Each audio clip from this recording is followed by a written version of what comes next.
गोपाल कृष्ण महाराज की जय। श्री दत्तात्रेय महाराज की जय। दंडवत। श्री चक्रपाणी महाराज की जय। दंडवत। श्री गोविंद प्रभु महाराज की जय। सर्वज्ञ श्री चक्रधर स्वामी की जय। दंडवत हो।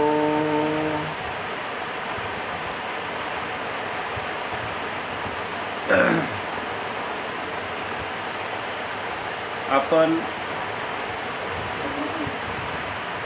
स्वामी श्री चक्रधर महाराजांचं लीळाचिंतन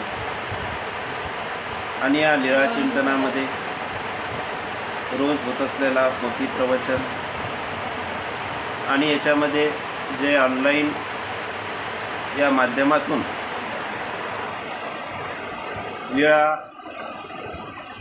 लीळेचं चिंतन करीत आहात असे सद्भक्त वासनिक महिला आणि बालगोपाल या सर्वांना माझा फार फार दंडवत प्रणाम। दंडवत। स्वामी श्री चक्रधर महाराज आणि श्री चक्रधर महाराज यांचं जे लीळा आहे त्याच्यामध्ये आपण महादाईचा किल्ला स्वामी श्री चक्रधर महाराज कली धर्म निरूपण करतात। महादाईचा चर्चक आहे, जिज्ञासक आहे, अनेक प्रश्न तिच्या मनामध्ये आहेत। तिला स्वामींना अनेक पुरुष प्रश्न ती करत असते। तिला ती आवड आहे आणि त्यामुळे तिने पुराणामध्ये जे काही ऐकलेलं आहे त्याच्यामध्ये कलियुगाच्या शेवटी असं वर्तणार आहे, पाऊस पडणार आहे, अशा पद्धतीनं 12 आदित्य त्या ठिकाणी तपणार आहेत, असा मोठ्या त्यावेळेला अशी परिस्थिती निर्माण होणार आहे। ही सगळं काही समजून घ्या त्या पुराणामध्ये ऐकलेलं असावं आणि ऐकल्यामुळे तिला असं वाटतं की आपण काय करावं की स्वामी श्री चक्रधर महाराजांना विचारलं पाहिजे, म्हणून ती स्वामींना विचारपूस करते आहे। आपण चरित्रामध्ये पाहिलेलं आहे की या चरित्रामध्ये तिने अनेक प्रकारचे प्रश्न स्वामी श्री चक्रधर महाराजांना विचारलेले आहेत की कलियुगामध्ये कशा पद्धतीनं राहणार आहे। स्वामी म्हणतात ते खरं आहे, त्यावेळेची जी परिस्थिती आहे ती अशा पद्धतीनं राहणार, म्हणून स्वामींनी काय सांगितलेलं आहे की हे सगळं खरं आहे। त्यावेळेला मोठे मोठे जे मंदिरं आहेत ते मंदिरं राहणार नाही, मग ते शिवालय असतील, विष्णुगृहे असतील किंवा कोणत्याही संप्रदायाचे जे मोठे मंदिरं आहेत, आता जे गाजलेले आपण मंदिरं म्हणतो हे कोणतंच त्या ठिकाणी राहणार नाही। मैराळ उपलक्ष नाही, क्षुद्र देवता ज्या आहेत, क्षेत्रफळ उपलक्ष नाही, म्हणजे ज्या शेताच्या बांधावर देऊळ असतात त्या पद्धतीने तेच मंदिरं राहणार आहे। तर मग कलियुगाचा जो शेवट, त्या कलियुगाच्या शेवटामध्ये कोणत्याच प्रकारचे मार्ग हे वर्तणार नाही, म्हणजे जेवढे देवतेचे मार्ग आहे, जेवढे साधनं आहे ते साधनं म्हणजे त्याचं जे आचरण आहे ते वर्तणार नाही आणि कवनी धर्मसुद्धा न वर्तते। म्हणजे कोणता जर धर्म असेल, नाना पुण्य अनंत वर्ताधिक भाव सागर, हे सुद्धा त्या ठिकाणी वर्तणार नाही। वर्णावर्ण म्हणजे ब्राह्मण, क्षत्रिय, वैश्य, शूद्र हे जे काही आहे याच्यामध्ये वर्ण हा राहणार। जसं ब्राह्मण ब्राह्मणाला देतो म्हणून काय क्षत्रिय क्षत्रियाला देतो, तशा पद्धतीचं जे वर्णावर्ण आहे तो वर्ण शंकर निर्माण होईल। म्हणजे ब्राह्मण जो आहे तो ब्राह्मणसुद्धा कोळीयाच्या गर्भात करेल, म्हणजे कोळी जो आहे त्याच्या गर्भात तो करणारा आहे। तर म्हणजे ब्राह्मण असलेली जी काही जे स्त्री आहे तीसुद्धा कोळ्याच्या घरी संसार करेल. अतिशय बिकट परिस्थिती त्यावेळेला निर्माण होणार आहे. कलियुगाचा अशा पद्धतीनं कलियुगामध्ये वर्णावर्ण लोकल्या जाणार. सुविद्या स्फुरू म्हणजे सुविद्या ज्या आहे चांगल्या पद्धतीच्या जे सुविचार आपण म्हणतो चांगल्या गोष्टी ज्या म्हणतो त्या वर्तणारच नाही. सत्यविद्या स्फुरती. सत्यविद्या म्हणजे सत्यज्ञान हे वडीलसुद्धा आपल्या मुलाला देणार. तो म्हणणार की हे कलियुग आहे, या कलियुगामध्ये अशा पद्धतीनंच खोटानाटा व्यवहार आपल्याला करावा लागेल, त्याच वेळेला आपण जीवन जगू शकतो, नाहीतर आपलं काही खरं नाही. म्हणजे वडीलच आपल्या मुलाला अशा पद्धतीची शिकवणूक देणार आहे की सत्यविद्या म्हणजे ते जे ज्ञान आहे ते राहणारच नाही. सत्यविद्या न स्फुरती. कुविद्या स्फुरती. कुविद्या ज्या याच खऱ्या अर्थाने म्हणजे आपण कोणाचं वाईटच चिंतन करणार, कोणाचं आपण बरं पाहणारच नाही. सगळं काही आहे हे वाईटच आपल्याला स्फुरणार आहे. म्हणजे त्यावेळेला जे राहील परिस्थिती त्यावेळेचे जे लोक राहतील त्यांना अशा पद्धतीनं वाईटच स्फुरणार आहे. कुविद्या स्फुरती. कुविद्याच त्यावेळेला राहते. कलियुगी विद्यावंत नाही. आता साधनच त्या ठिकाणी वर्तत नाही. साधनच जर त्या वेळेला वर्तत नसेल तर विद्यावंत कशाला राहणार आहे? तर विद्यावंत सुद्धा. कलियुगी आगम न वर्तते. कलियुगामध्ये आगम जो आहे की तो भैरवाचा जो काही समजून घ्या जो ग्रंथ आहे त्याचं जे साधन आहे आगम, लाली लिली दुती तुंडी असे जे काही समजून घ्या साधन आहे तर ते आगमामध्ये 360 ठाकिका ग्रंथ. इथं आपल्याला लीळाचरित्र नीट वाचता येते. लीळाचरित्र जर आपण 100 आपल्या वयाच्या म्हणजे संपूर्ण आयुष्य आपलं निघून जातं तरी आपल्याला लीळा आपल्या पूर्णपणे होत नाही. तर एवढा मोठा आगम ग्रंथ कधी तो अभ्यासला जाईल? तो अभ्यासला जाऊ शकत नाही. म्हणून आगम हा कलियुगामध्ये वर्तणारच नाही, त्याचा आचार्य वर्तन. मग काय वर्तेल तर उत्तरापंथी तत्र शेष वर्ते. म्हणजे उत्तर भागाला म्हणजे जे समजून घ्या आपण ज्याला बंगाल म्हणतो त्या बंगालमध्ये तंत्र मंत्र हे जे काही थोड्या सिद्ध हे म्हणजे सिद्धी ज्या आहे त्या सिद्धीच फक्त काय आहे वर्तल्या जाणार आहे. म्हणून अशा पद्धतीनं की कलियुगामध्ये काय आहे की अशा पद्धतीने काय आहे की उत्तरापंथी तत्र शेष वर्ते. इथपर्यंत आपण काल जे चरित्र आहे ते चरित्राचं आपण अनेक प्रकाराने जेवढं आपल्याला चिंतन करता येईल तेवढं आपण केलेलं. राहिलेलं चरित्र जे आहे ते चरित्रसुद्धा आपण या ठिकाणी आता पाहणार आहोत. कलियुगी विकोवाती परिविषया नाही. कलियुगी विकोवाती परविषया नाही. म्हणजे कलियुगामध्ये विखो आहे म्हणजे अनेक पदार्थ आहेत. परविषया नाही म्हणजे त्याचा भोगता जो विषय आहे तो नाही. कलियुगामध्ये काय आहे? कलियुगी विखोवाती म्हणजे पदार्थाची चंगळ आहे. अनेक प्रकारचे पदार्थ आहेत. उन्हाळ्यामध्ये आंबा येतो तर तो उन्हाळ्यामध्ये तो आपण खाल्ला पाहिजे.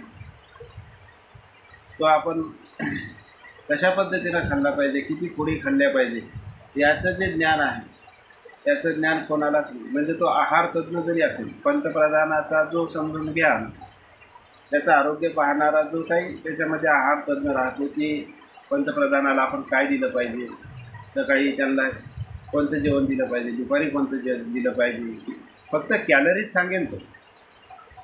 तो जो आहार तज्ज्ञ आहे फक्त कॅलरीज सांगेल की बाबा याच्या माध्यमातून एवढ्या कॅलरीज जातात, त्या पदार्थातून एवढ्या कॅलरीज, एवढं जर समजून घ्या लाडू दिला ज्याच्यामध्ये एवढी साखर आहे ते एवढ्या कॅलरीज यांच्या पोटात जाणार आहे. कॅलरीजचं तो माप त्या ठिकाणी करेल. पण कशासोबत कोणता पदार्थ खावा हे त्यालासुद्धा माहीत नाही. आणि फक्त हे माहिती कोणाला होती? विको होतो श्रीकृष्ण चक्रवर्तीची भोगू जाणती. श्रीकृष्ण भगवंतचला समजून घ्या त्या प्रकाराची जाणीव किंवा परमेश्वराला त्याची जाणीव. जसं आमचे स्वामी म्हणतात की बाबा त्या दही भातासोबत जर आले असते तर अत्यंत चांगलं झालं असतं. आता आपण दही भातासोबत आले खातो का? कधीच खात नाही. तर अशा पद्धतीनं आपल्याला काय आहे, कोणत्या पदार्थासोबत कोणता पदार्थ खावा हे अजिबात आपल्याला ज्ञान नाही. विको आहेत पण विषय नाही. म्हणजे विषय जो आहे कशा पद्धतीने ते पदार्थ खाल्ले पाहिजे याचं आपल्याला तीळ मात्रही ज्ञान नाही. म्हणजे एकतर अर्जुन होता, तो दशावधानी होता, त्याच्या अनेक प्रकारचे त्याचे शास्त्र झालेले होते, त्याला माहिती होती. पण आपल्याला या कलियुगामध्ये, या कलियुगाची स्वामी महती सांगत असताना म्हणतात की या कलियुगामध्ये कशासोबत काय खावं.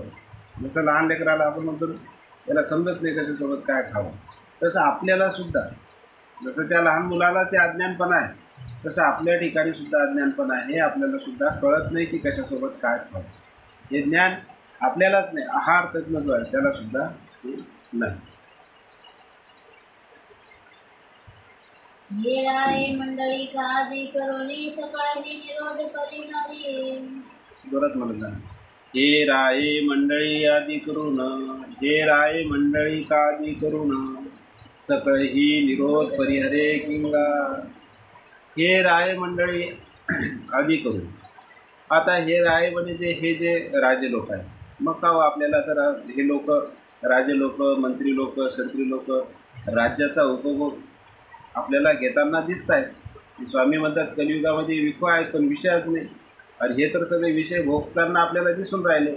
मग हा जो प्रकार आम्हाला दिसतो तो हा प्रकार काय आहे, तर हे राये मंडळी कादी करून, म्हणजे हे जे राजे लोक आहेत किंवा मंडळीक म्हणजे जो संस्थापक आहेत, आहे का नाही, हे सगळे खंडमंडळीक जे राजे असतात, हे जे राजे आहे संस्थानिक आहे. जसं आपण एखाद्या जिल्ह्याचा प्रमुख म्हणतो, जिल्हा प्रमुख आहे, हे जे मंडळीक त्याला आपण मंडळीक म्हणायचं. आद करून मध्ये आपण जेवढे काही अमाप श्रीमंती असलेले जे लोक आहेत ते घ्यायचे. आधी या पदामध्ये काय घ्यायचं, जेवढ्या काही लोकांकडे अमाप संपत्ती आहे ते अमाप संपत्ती असणारे लोक आपण त्या ठिकाणी घ्यायचे. श्रीमंत लोक आपण त्या ठिकाणी घ्यायचे.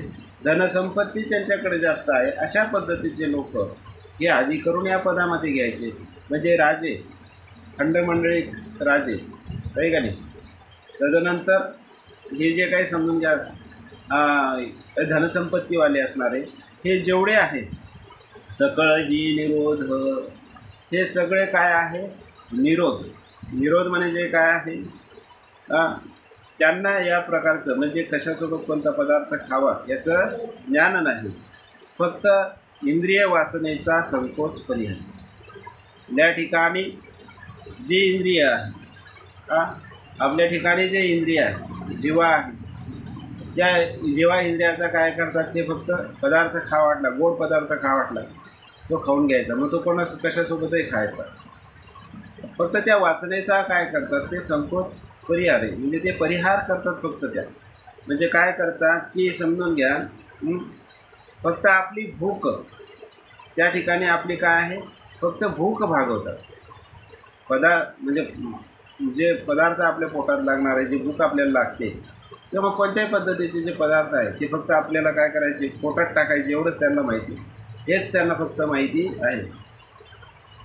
तर मग अशा पद्धतीचं जे ज्ञान आहे, कोणत्या पदार्थ किती प्रमाणात खावा, कसा खावा, कशासोबत खावा, किती त्याच्या पोळी खाल्ल्या पाहिजे, हे सगळं जे ज्ञान आहे हे ज्ञान मात्र त्यांना नाही. म्हणजे तो मग मोठा राजा जरी असेल आणि मंडळीत जरी असेल त्यालासुद्धा ते ज्ञान नाही.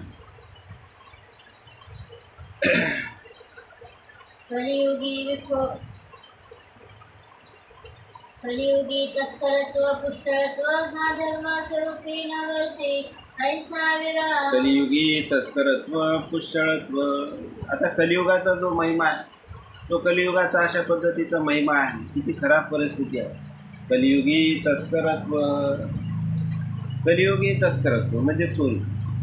म्हणजे कलियुगामध्ये काय आहे, तस्करत्व म्हणजे एक प्रकारची चोरी आहे. आणि पुष्कळत्व म्हणजे जारीचा स्त्री सेवना. हा नवर्ती ऐसा विरळा म्हणजे असा जो आहे तो विरळा हे म्हणजे लाखात एखादा मनुष्य आहे. चोरी आता आपल्याला आपण म्हणू की चोरी काय प्रकार आहे. तर चोरी म्हणजे आपण लहानपणीसुद्धा म्हणजे कधी शेजारी जातो, कोणाचं खेळणं आणतो, अशा पद्धतीनं आपण काय करतो, चोरीच करतो, त्याला विचारत नाही. मग आपली आई म्हणते की का रे बाबा हे खेळणं कोणाचं आणलं, मग ती आई पुन्हा परत करते. तर मग अशा पद्धतीनं आपण काय करतो, न विचारत, किंवा आपण कोणाची चप्पल घालतो त्याला न विचारत आपण ती चप्पल वापरतो. त्या अशा पद्धतीचं चोरी आहे. कोणाचा पेन आपण घेतला, तो लिहायला घेतला, तो आपल्याकडेच आपण ठेवून घेतला, तर अशा पद्धतीची एक प्रकारची ती काय आहे, चोरीच आहे. ती परिस्थितीच तशी निर्माण झाली. परिस्थिती अशा पद्धतीची निर्माण झाली की या अगोदर आपल्याला म्हणजे ज्या आपली जी सकाळ होते त्या सकाळपासूनच आपल्याला अन्नपदार्थ याचं तर ज्ञान नाहीच आहे. कशासोबत काय खावं हे ज्ञान नाही. स्वामींनी सांगितलं कलियुगातलं असं आहे. याचं सगळ्यात महत्त्वाचं कारण म्हणजे याचं जे उत्पादन आहे, धान्याचं जे उत्पादन आहे, हे सगळं केमिकलपासून झालं. म्हणजे त्याची फवारणी, त्याचं उत्पादन, ते सगळं काही अशा पद्धतीनं झालेलं आहे. दिवसाची सुरुवातसुद्धा आपली केमिकल नव्हती. टूथपेस्ट आपण वापरतो त्याच्यामध्ये केमिकल आहे, आणि तिथून आपली सुरुवात केमिकलच्याद्वारे होते, आणि केमिकलच आपण खऱ्या अर्थाने पोटामध्ये घेत असतो. एक प्रकारचं केमिकलच आपल्या पोटामध्ये असते, आणि धान्यावर अनेक प्रकारच्या प्रक्रिया केल्या जातात. त्याच्यामुळे ते केमिकल आपल्याला मिळत असते. फवारणी केल्या जाते. तांदूळ असतात एकदम चकाचक दिसतात, घ्यायला जर विकत गेलं तर ते सगळे केमिकल त्या ठिकाणी वापरलेलं असतं. जेवढे काही चकाचक त्या ठिकाणी आपल्याला डाळी दिसतात, चमकणाऱ्या दिसतात, पण त्याच्या ठिकाणी केमिकल असते अनेक प्रकारचे. म्हणून अशा पद्धतीचे जे पदार्थ आहेत हे सुद्धा असे केमिकलयुक्त आहे, आणि मग असे पदार्थ आपण सेवन करतो. आणि म्हणून काय ते असं जे बिजारोपण आहे पदार्थाचं आहे, त्या सगळ्याने आपण निष्क्रिय झालो, रोग लागले आपल्याला. लगेच पहिले काय पोलिओ डोस होता का, पण लगेच पोलिओ डोस आपल्याला लगेच लहानपणी दिला जातो. हा डोस, तो डोस. आता कोरोना डोस निघाला, तो सुद्धा दिला जातो. म्हणजे इतकं आपलं शरीर काय झालेलं आहे, अदक्ष झालेलं आहे, बळ आपल्या शरीरामध्ये राहिलेलं नाही. ही आता कलियुगाची अशी अवस्था आहे. 30-40 वर्षात आपले लहानपणीच आपले चष्मे लागायला लागले, लहानपणी, आणि आपली जी दृष्टी आहे ती कमी झालेली आहे. अनेक प्रकाराचे त्याचे जे काही समजून घ्या आपल्याला सिम्पटम्स, त्याचे जे चिन्ह आहे ते चिन्ह आपल्याला आत्ताच दिसून राहील. कलियुगाचा स्वामी श्री चक्रधर महाराजांनी काय केलेलं आहे, शेवट इथे सांगितला, पण शेवट सांगत असताना त्याचे जे काही चिन्ह आहे, त्याचे जे सिम्पटम्स आहेत ते आताच आपल्याला दिसायला मिळतात. तर अशा पद्धतीनं आपल्याला हे दिसायला मिळतं. तस्करत्व हा भाव स्वामी म्हणतात की या कलियुगामध्ये आहे. याच्या वेगळा एखादा लाखात असू शकतो. आपण अनेक प्रकारची चोरी करू शकतो. वडिलाच्या खिशातून आपण पैसे न विचारता काढतो, ही काय चोरीच आहे. न विचारता तर समजून घ्या तुम्ही वडिलांच्या खिशातून पैसे काढले, तुमच्या खिशातून तुमच्या धर्मपत्नीने जरी न विचारता पैसे काढले तरीसुद्धा ती चोरी आहे. किंवा अशा पद्धतीनं कधी ना कधी याने चोरी केलेलीच आहे. तर मग हा चोरीचा भाव त्याच्या ठिकाणी नाही असं माणूसच नाही. प्रत्येकाने जर स्वतःला तपासलं तर आपल्याला लक्षात येईल की आपण कधी ना कधी चोरी केलेलीच आहे. तस्करत्व, पुष्यत्व, तर अशा पद्धतीचा जो स्त्रीचा जाळीचा जो भाव आहे हा सुद्धा प्रत्येकाच्या ठिकाणी आहे. एखादा मनुष्य जर समजून घ्या तो लहानपणापासून ऋषी शृंग स्त्री पुरुषाचा विभाग येणे परस्वबंधे पोराचे चैतन्य वेदले. एखादा जर समजून घ्या जंगलात जर ठेवला तर या गोष्टीपासून तो वाचू शकतो. म्हणजे चोरीपासून वाचू शकतो, कुष्ठळत्वापासून वाचू शकतो, स्त्री सेवनेपासून वाचू शकतो. म्हणजे जंगलात त्याला राहावं लागेल. समाजात राहिला तर तो काही ना काहीतरी केल्याशिवाय राहणार.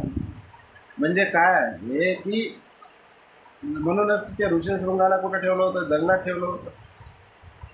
पण त्याला सुद्धा नंतर नाही का नाही, या ज्या स्त्रिया असतात, नसणाऱ्या ज्या स्त्रिया असतात त्या स्त्रिया विडा उचलतातच शेवट की आम्ही आणतो बा त्यांना, कशा पद्धतीने आणायचं ते आम्ही आणतो.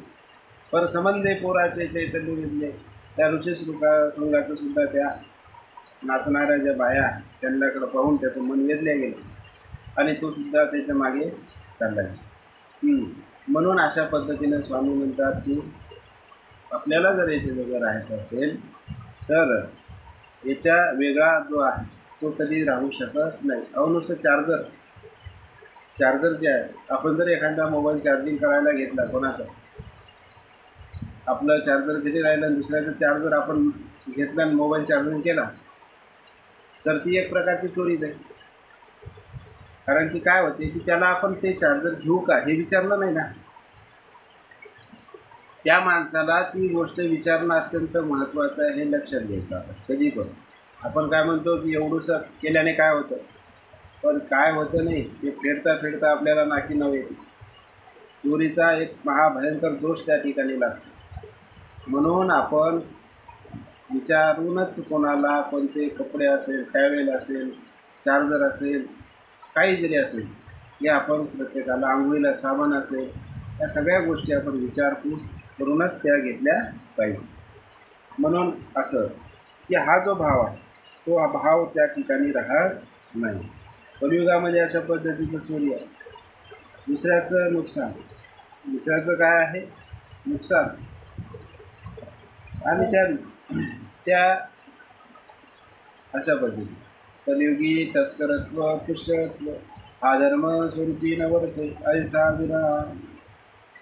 कलियुगी पतिव्रता हा धर्म नवर्ते. म्हणूनच ते या ठिकाणी सांगितलेलं आहे स्वामी. तरी कलियुगामध्ये काय आहे पतिव्रता, कलियुगामध्ये काय आहे, त्यामुळे पतिव्रता हा धर्म नवर्ते. की चोरी झालं, हे झालं, ते झालं, हेच वर्तणार आहे. म्हणजे काय आहे कलियुगामध्ये अशा पद्धतीनं की सगळं चोरी, मंत्री संत्री सगळे घोटाळे, म्हणजे अशा पद्धतीनं राहते. अनेक प्रकारचे घोटाळे आपण वाचत असतो, वृत्तपत्रामध्ये वाचत असतो, पेपरमध्ये आपण वाचत असतो. त्यांनी घोटाळा केला, त्यांनी घोटाळा केला. पहिलं पान जर आपण वृत्तपत्राचं त्या पेपरचं जर वाचलं तर त्याच्यामध्ये याने चोरी केली, त्याने चोरी केली, बलात्कार झाला, अनेक प्रकाराचे इथे बॉम्ब टाकला, एवढे आतंकवादी आले, अशा पद्धतीच्या जेवढ्या काही घटना, वाईट घटना आहेत, ह्या पहिल्या पानावर असतात. पहिल्या पानावर चांगली घटना आपल्याला की बाबा या ठिकाणी एवढा सत्संग झाला आणि त्या ठिकाणी एवढे लोक त्या सत्संगाला होते, असं पहिल्या पानाला कधीतरी आले का न्यूज? कधीच त्या पद्धतीची न्यूज आलेली नाही. सत्संगाची न्यूज आहे कशी, कोणती न्यूज येते? दुःखदायक विचित्र घटना, याचीच न्यूज त्या ठिकाणी येते, चांगली न्यूज त्या ठिकाणी येत नाही. म्हणजे अशा पद्धतीनं या मंत्र्यांनी एवढं खाल्लं, लुटलं, अशा 50-20 बातम्या अगोदर टी व्ही जर आपण चालू केली, कोणत्याही प्रकारची न्यूज आपण चालू केली, 20-25 बातम्या अशा पद्धतीच्या ज्या वाईट बातम्या आहेत त्याच आपल्याला पाहायला मिळतात. पण त्रेतायुगात तसं होतं. या कलियुगाचा तो भाव आहे, याच्यातला तो धर्म आहे. हा धर्म आपल्याला तिथे पाहायला भेटतो. भरताने रामाच्या पादुका ठेवल्या आणि काय केलं, राज्य केलं, त्याचा मान ठेवला. आज सक्का भाऊ पक्का होईल, आज नाही का नाही, आज याची चप्पल त्याच्या गालावर असते. त्यावेळची परिस्थिती म्हणजे त्यांनी काय केलं, चपला ठेवून राज्य केलं. तर हे अशा पद्धतीचा जो सन्मान आहे हा राहत नाही. पतिव्रता हा धर्म कलियुगी मग काय आहे, पतिव्रता धर्म कसं काय वर्तणार आहे? कलियुगी पतिव्रता हा धर्म, पतिव्रता म्हणजे एकनिष्ठता. एकनिष्ठता जी आहे ती राहणार नाही. म्हणजे स्त्रीला पुरुषाविषयी एकनिष्ठता राहणार आणि पुरुषाला स्त्रीविषयी एकनिष्ठता. ही स्त्री भावे पुरुष, स्त्री भावे पुरुष हे जे आहे त्या स्त्री भावे पुरुषाला एकनिष्ठता जी आहे, पतिव्रता हा धर्म जो आहे, जो पतिव्रता धर्म आपण त्रेतायुगामध्ये वर्तताना पाहिला. त्रेतायुगामध्ये पतिव्रता हा धर्म वर्तताना आपण पाहिलेला. कलियुगामध्ये काय आहे,